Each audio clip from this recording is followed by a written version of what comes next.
Now the valedictorian of our part-time division, Julia Marianela Capie Ansanelli. Ms. Ansanelli is a graduate of New York University and spent much of her law school career working on legal writing as the case note and constitutional law editor of the Law Review, and as the author of not one, but 2 published notes, and as a writing coach for our students. She also served as a research assistant for 3 faculty members and as an intern for a United States magistrate judge. Julia.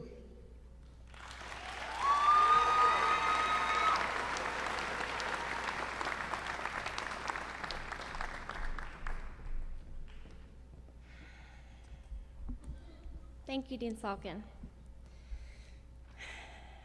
Good afternoon, faculty, family, friends, and my fellow classmates. I want to first congratulate everyone on our truly impressive accomplishment. We've been through a lot together. For several years now, we've juggled long days of classes, finals, internships, clinics, work, studying, and sometimes, if we're lucky, a social life. I have a particularly special bond with my fellow Knight students because we've shared many of the same personal challenges. And while I've had a job throughout law school, I can't even compare myself to some of my classmates who not only work full-time, but commute from the city or Jersey, have families and children, and somehow manage to squeeze in classes and studying.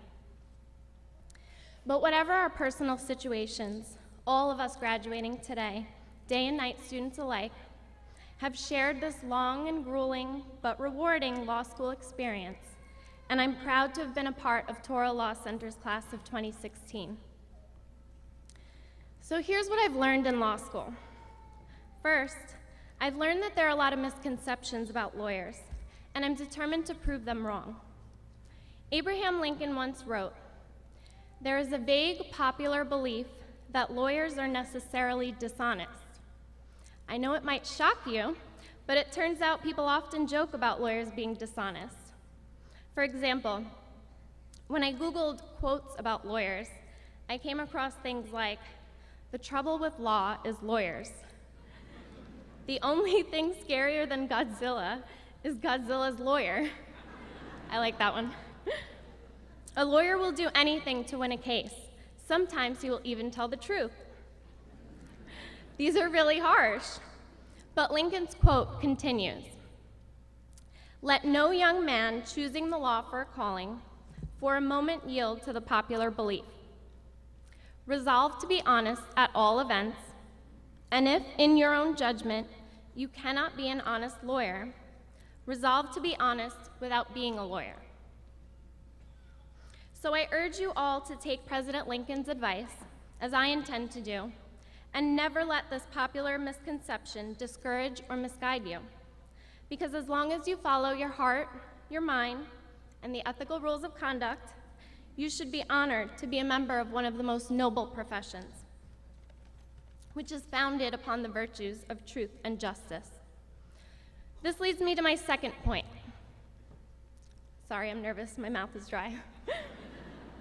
Which is that I've come to treasure the fact that there are endless ways for lawyers to create lasting contributions in this world, ranging from modest and individual to ambitious and societal. Whether you fight on behalf of a single person in a small lawsuit, thousands of workers in a large lawsuit, or society itself, whether as a public interest lawyer or by seeking reform of unfair and outdated laws, the degrees we're receiving today are tools for challenging injustice, healing suffering, and most importantly, inspiring progress. The third thing I've learned is that my law school education has given me a unique perspective of the world. I'll tell you a quick personal story as an example. I got engaged my 3L year and married my 4L year. When this news got out, a professor said to me, "I hope you're waiting until after you graduate to get married." Before law school, I would have had no idea why this mattered, but thanks to my excellent Toro education, I knew that marriage before graduation meant that my law degree was marital property subject to equitable distribution.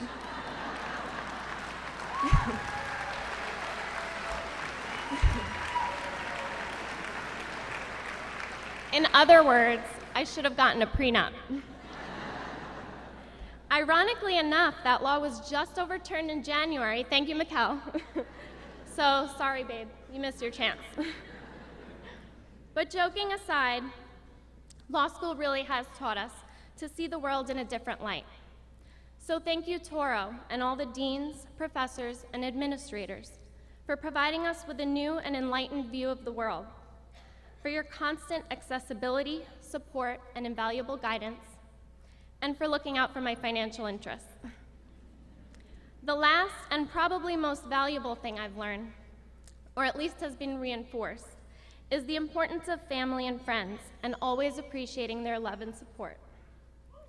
Personally, I'm grateful for my wonderful husband, Adam, Toro Law Class of 2010, who has supported, encouraged, and mentored me these last few years, who's put up with the irrational ball of stress and tears I become during finals, and who probably earned his fair share of my law degree. I'm also indebted to my family, especially my parents, who have believed in me from my first day of kindergarten through my last day of law school, and for the past 4 years have understood when I couldn't make it to family events or had to bring my textbooks to family dinners. I think I can safely say on behalf of all of my fellow graduates that we thank our families and friends who have stood by us, encouraged us, and given us hugs and ice cream when we come home crying after a final, because without you, we would not have made it through these last few years in one sane peace. So thank you, congratulations, and remember, you can let people make all the lawyer jokes they want as long as they sign a retainer first.